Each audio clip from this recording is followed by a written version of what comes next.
আল্লাহ রাসূল বলেন আদ-দায়ুসু লা তাদখুলুল জান্নাহ, আপনার বিবিকে চেহারা দেখানোর জন্য যে সুযোগ করে দিলেন, আর একটা পরামর্শ বয়সে আড্ডা দেওয়ার সুযোগ করে দিলেন, কথা বলার সুযোগ করে দিলেন, এই একটা গুনার কারণে আপনি যত বড় তাহাজ্জুদ গুজার নামাজ হন না কেন, হাজী সাহেব আপনার ঠিকানা জাহান্নাম হবে। কথা বল ঠিক কিনা? আদ-দায়ুসু লা তাদখুলুল জান্নাহ, দায়ুস তারা হয়ে যা, তার কোনো গায়রত নাই, তার কিসের ইসলাম আবার? আপনার বিবির হিসাব আপনাকে দিতে হবে। আপনার বিবি যদি সামান্য পরিমাণ পর্দার বাহিরে যায়, আপনার তরকারিতে লবণ বেশি হইলে, জাল বেশি হইলে, মাছ ঠিক মতো কাটা না হইলে, ময়লা থাকলে আপনি তাকে মারতে যান, বাবার নাম তুলে গালাগালি করেন, কিন্তু একটা বার বলেন তো বুকে হাত দিয়া, নামাজ পড়ছে না, আপনি তাকে শাসন করছেন, তাকে বলছেন, বুঝাইছেন, বলেন আপনি কিসের মুসল্লি, কিসের হাজী সাহেব? আপনি এই ফরমালিন যুক্ত মুসল্লি আর হাজী সাহেব দিয়ে আল্লাহর কাছে পার পাওয়া যাবে না। আপনার কষ্ট নিতেছেন? কষ্ট নিতেছেন? বলতেছি কথাগুলো কষ্টে, আমি বড় বড় পাপ করতেছি, পাপের লিডার হয়ে আছি, আর নিজেকে বড় আল্লাহর ওলি মনে করতেছি। এটা যে একটা ধোঁকা, নিজেকে জাহান্নামে নিতেছে আমি।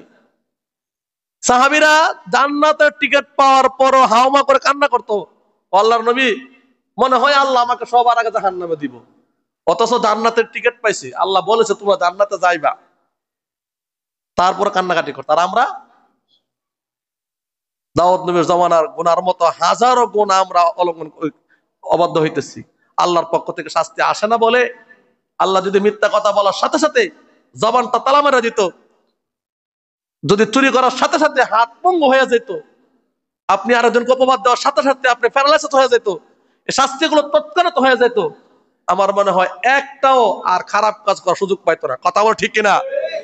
কিন্তু আল্লাহ আমার আপনার প্রতি দয়া করছেন, রহম করছেন, করুণা করছেন। বান্দা একবার মিথ্যা কথা কইছস, সুযোগ দিলাম, তুই আমার কাছে ফিরে বল, আমার কাছে আর করবি না, এতটুক বলবি আর গুনাহ থেকে মুক্ত থাকবি, আমি আল্লাহ ওয়াদা দিলাম তো সব গুনাহ আমি আল্লাহ মাফ করে দেব। সুবহানাল্লাহ।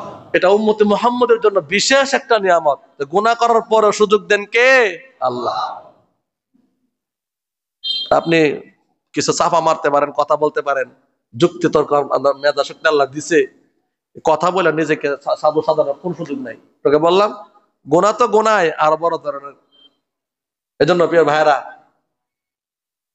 এই সালাত পড়ার পরে যদি আপনি অবৈধ কাজের সাথে জড়িত থাকেন, আপনার আল্লাহ বলছেন ইন্নাস সালাতা তানহা, নিশ্চয় তোমার নামাজ, তোমার সালাত, আনিল ফাহশাই ওয়াল মুনকার, সকল খারাপ কর্মকাণ্ড থেকে, সকল খারাপি থেকে তোমার নামাজ তোমাকে হেফাজত করবে।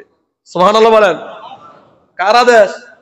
নামাজ পড়ার পরে যদি আপনি মিথ্যা বলেন, নামাজ পড়েন, টুপি লাগায় আপনি যদি বিভিন্ন জায়গায় যেগুলো অবৈধ, আল্লাহর নিষেধ, এটা হুজুররা কথা, আমার কথা না, আল্লাহর কথা, আল্লাহর কথা, গান বাজনায় যাবি না, আমি তোরা সৃষ্টি করছি, গান বাজনা যাবি না, সুদ খাবি না, মিথ্যা কথা বলবি না, আপনি বেপরোয়া হইলেন, গেলেন, কোন আলেমের ক্ষতি হইলো না নিজের ক্ষতি হইলো?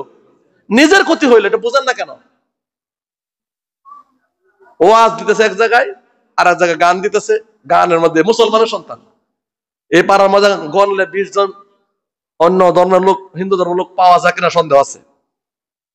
ওরাই সবার আগে, তাহাজ্জুদ তার আগে, জুমাত তার আগে, 5 ওয়াক্ত নামাজ আগে, গান বাজনা নর্তকী বেশ্যা মহিলাদের সামনে তার আগে। কথা বল ঠিক কিনা?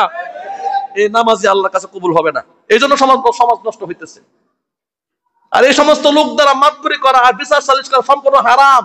বিচার সালিশ করবো কে? যে সব দিকটা সবার আগে ভালো থাকে, তার কথা মনে বিশ্বাস করবে, তার ফয়সালা সে মেনে নিবে।